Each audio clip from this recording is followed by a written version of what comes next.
ปิดกล้องมาอีกพี่น้องตอนนี้แม่น7:40 นาทีพี่น้องบุกมาแต่เช้าได้มื้อนี้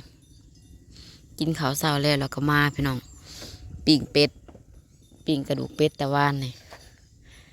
ใส่ตู้ไว้แล้วก็เอามาปิ้งปั่นเช้าพอได้ปั่นเช้าเป็ดตัวเดียวลาบกินเถื่อเดียวพี่น้องลาบกินตัวแรงว่านนี่มันตัวบ่ใหญ่ทักทายสบายดีกันเมื่อสักครู่สุกคนสมองสุบอนพี่น้องเปิดคลิปมาการรายงานอาหารการกินโลด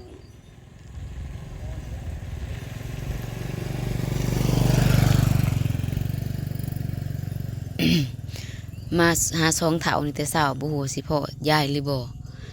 จักซื้อแล้วเถาหยังกับเถาหยังแล้วพี่น้องเฮาก็บ่จื้อบ่จักบ่ได้ถามอีกไปเข้าไป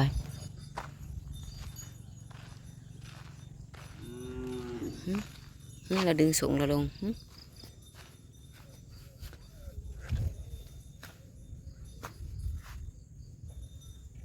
อยู่ผู้เดียวอยู่จ้ะแล้วมีหอต้นยานางเลยเด้อต้นมะฮุงต้นกล้วยผักอีตูต้นม่วงเครื่องปลูกแล้วก็สวนครัวน้อยๆพี่น้องยายไปใส่ผู้เอางัวไปเลี้ยงเลยไปเลี้ยงแต่เช้าแทะ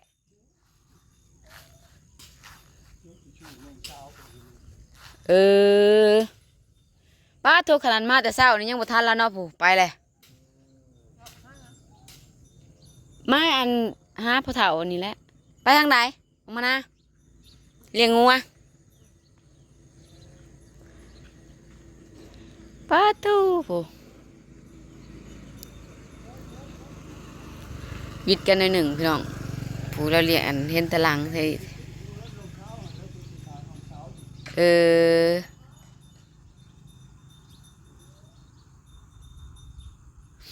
เดี๋ยวจะหน่อยที่นำเราไป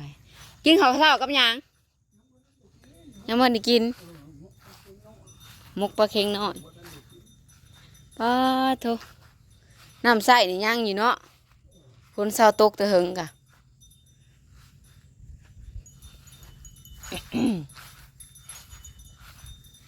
ไปเลี้ยงงัว2 ตัวน่ะกับป้าแต่เช้าลีรอ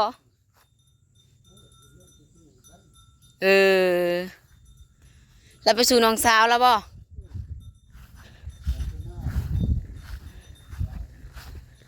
เบิ้งสิตามเราไปก่อนท่านนี่แหละเราอย่างจะสานป้าพี่น้องมาแต่มาถ่ายบ่เห็นยายจักเถื่อเนาะมื้อนี้สินำตัวยายเลย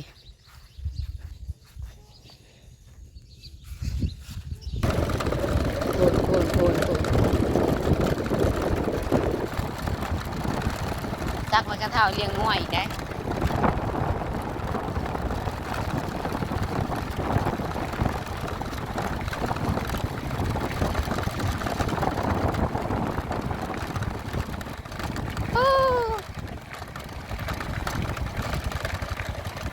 คือไปเลี้ยงแต่เช้าแท้งัวนะ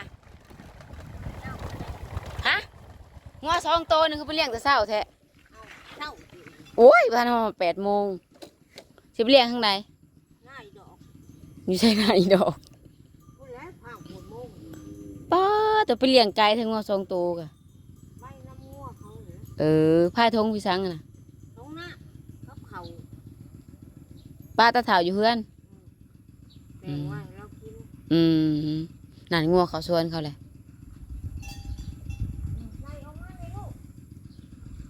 นี่แหละพี่น้อง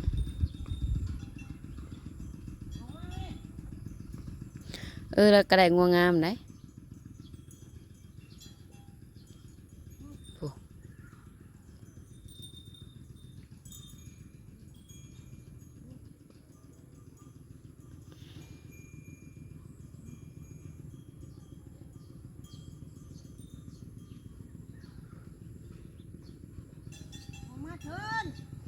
หาไพ่บานี่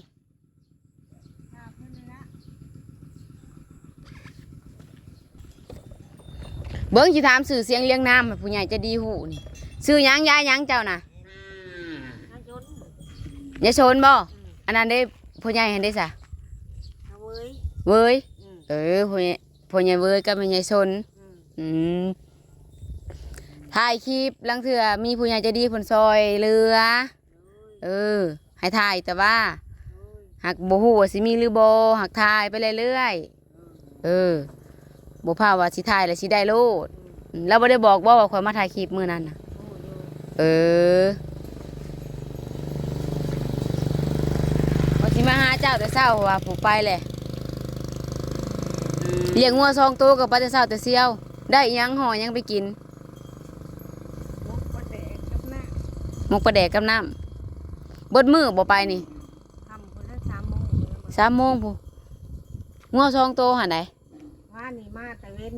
อืม แล้วจะว่าแต่เว้นพาดังหึ่นทันหัวกูย่านนะกูเมื่อใดกูบ่ได้อยู่กับหัวไฟได้หัวกะบ่อยว่าปล่อยเลยกะแล่นโลดหัวกะ ชุบเฮางัวเท่าไรโตจนบ่ายเพื่อจะลงไปเลี้ยง อืม บ่าย กินข้าวกับหยังแต่ละมื้อน่ะ โอ้ยทั้งมือคือมีชิ้นเห็นหนึ่งแบบพากันยำบ่ได้เจ็บแขวยังออกมันออกไปละช่องเหล็ก แขวนะกะ ยำบ่ได้รองเท้าคันอันทั้งเถื่อกับลูกเอามาให้กินทั้งเถื่อกับลูกบ่ได้เอามาทั้งเถื่อกับร้านอยู่บ้านนากะลาพุ่นแล้วเอามาให้กิน ป้าโตสมไก่แท้ บ่ไกลก็ได้ไปบ่ได้ช่องเท้านี่เนาะ อยู่แต่บ้านนากะลาผู้ไก่ลีลอ วันนากะลาโนตะแปงทั้งเถื่อกับลูก เออ บ้านลุ่มพุ่นแหล้ว ป้าโต มันสิไก่ อืม มีเขาวมีน้ำก็ขอลูกแล้วกิน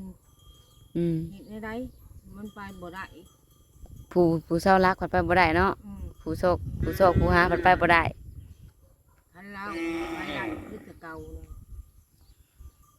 เอาไปน้ำง่วงพวกอะเราไปตึกกบตึกเขียก็พ่อได้ปน อืม ปนไปบ่ได้นะคะเบิ่งกันอยู่หันแล้ว อืม ลูกหลานเลย โอ้เพิ่นนี่ก็งัว3 ตัวบ่นี่น่ะ ทั้งเถื่อนั่นนั่งไปนั่งมานะนั่งไหคือไปทุกที่ สิคิดไปหยังผู้ทุกข์กว่าเฮาก็ยังมี ผู้คือผู้ไปผู้เป็นเนี่ย อืมคิดใส่ผู้ไปบ่เป็น พ่ออีเนียงคือสิบ่มีไผว่าเบิ่งนั่งให้เอาซื่อค่ะ อืมมันบ่เบิดหนทางเนาะจักสิเฮ็ดได้ใดจังซี่มันก็เรือก็บ่ติไผได้ขนาดอันนั้นก็ยังบ่แห้งเลยมาแต่เฮือนพุ่นแหล้วสิไปเลี้ยงงัวบ่นี่ก็สองเท่าสองเอ้อน้องอันนี้เนาะตื่นมาและไปแต่เช้าแต่เสี้ยวอีหลียังบ่ทันฮอด8 โมงเอางัวออกคอกไปแหละซุมเฮาน่ะผูกย่างไว้จนบ่ายพุ่นแล้วจังลงไปเลี้ยง ทุกอย่าง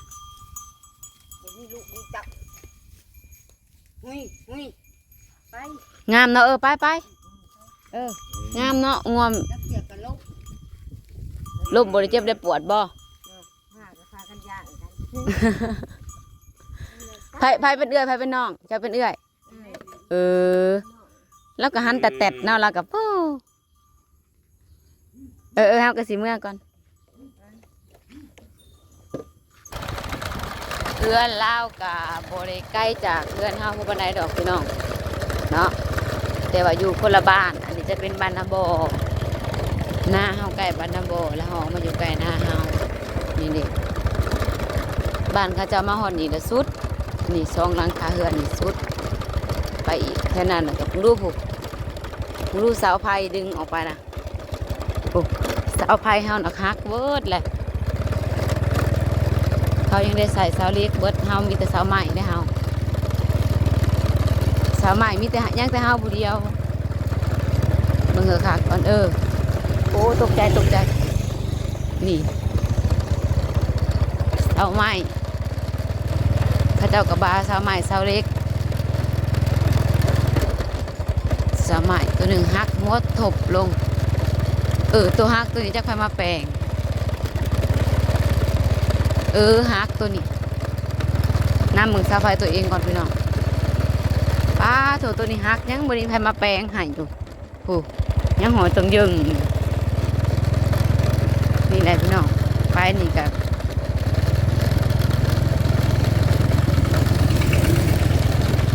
อัปเดตซีช่องเท่า ไปเลี้ยงงัวแต่ดึกๆถูกยังไม่ได้ฮอด8 โมงสั่งไปแหละ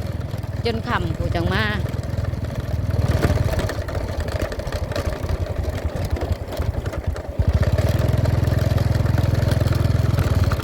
จะได้ก็ฝากเบิ่งฝากส้มฝากเป็นกำลังใจพี่น้องเดี๋ยวเขาจะอัพคลิปเนาะอัปเดตซีสองตายายเพิ่น